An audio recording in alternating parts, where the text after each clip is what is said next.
আসসালামু আলাইকুম এভরিওয়ান। আজকে খুব আহ, কিছু মজার কথা বলবো, কিছু কষ্টের কথাও বলবো। আমরা যখন চাকরি করি আমাদের সীমানাটা না খুব ছোট হয়ে যায়, আবার আমরা যখন বিজনেস করি আমাদের সীমানাটা খুব বড় হয়ে যায়। সো যারা বিজনেস করি আমরা তারা সবসময় ভাবি কি জানেন, আমরা ভাবি যে আমি সব সময় দিচ্ছি, আমার কাছে কোনো সময়ই নেই আমার ফ্যামিলিকে দেওয়ার মতন, আমার বন্ধু বান্ধবকে দেওয়ার মতন। বিজনেস করা মানে 24/7 কাজ করা। যারা আমরা বিজনেস করি তারা এটা ভাবি। আর আমরা যারা জব করি আমরা ভাবি কই ছুটিই তো পেলাম না। To be honest with you, যদি প্র্যাকটিক্যালি থিঙ্ক করি, আমরা যারা বিজনেস করতে চাই বা করতেছি আমরা না অনেক ফ্রি আছি। আমাদের মাথার উপর কেউ নেই যে রেগুলার বলবে যে কি করতে হবে কি করতে হবে না, এই ঈদে ছুটি আছে কি ঈদে ছুটি নাই, ছুটি নিতে পারবো কি পারবো না। This is true. এটাই হচ্ছে, when you work for a company you can't deny it.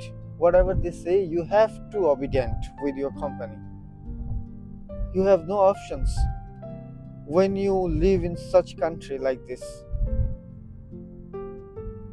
where there is no law for employees. Anyways, আজকে যে বিষয়টা নিয়ে কথা বলতে চাচ্ছিলাম সেটা হচ্ছে ফেসবুক নিয়ে আমি একটা কথা বলতে চাচ্ছি। অ্যাকচুয়ালি নট অনলি ফেসবুক, আমি সোশ্যাল মিডিয়া নিয়ে কিছু কথা বলতে চাচ্ছি। আপনারা কি কখনো ভেবে দেখেছেন যে কেন আপনি যখন ভাবেন একটা কোনো কিছু সেটাও ফেসবুকে চলে আসে?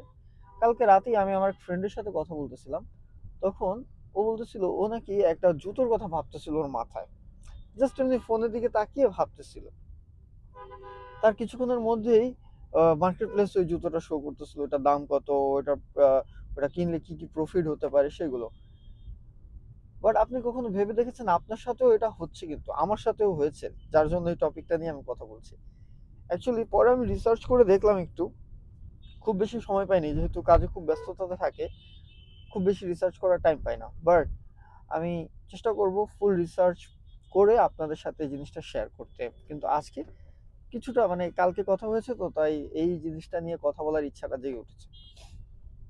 তো বিষয়টা যেটা হলো, ফেসবুক রাইট নাও এমন একটা নিউরন সিস্টেম তৈরি করছে যেটার ফলে দেখা যায় যে they actually can read us from our brain neurons.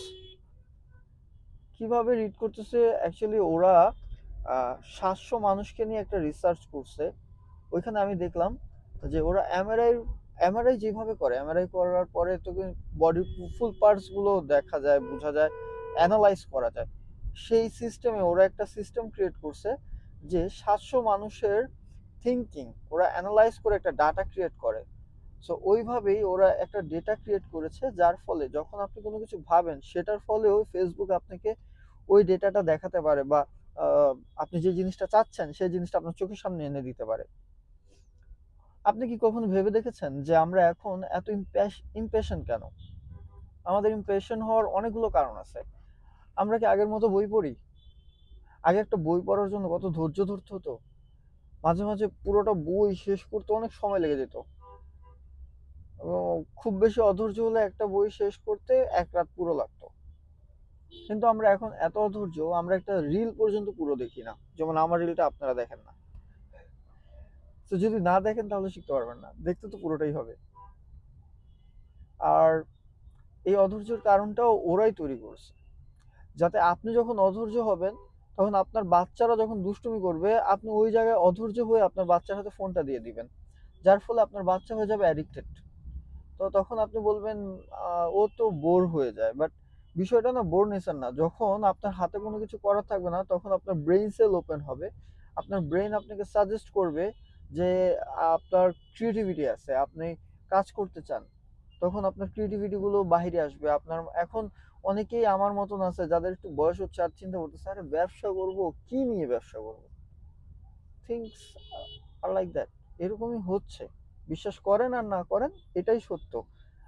Literally আমি যখন আজ থেকে 3-4 বছর আগে আমার মাথায় অনেক বিজনেস আইডিয়া আসতো, যখন আমি এত ফোন অ্যাডিক্ট ছিলাম না। বাট রাইট নাও এখন কোনো বিজনেস আইডিয়াই আসতে চায় না, কি যে মাথায় আসে আল্লাহ জানে। ভেবে বুঝে পাই না যে কি করব। তো বিষয়গুলো না এরকম, একটু ভাবেন আর কমেন্টে জানান আমার কথাগুলো রাইট নাকি রং। Thank you.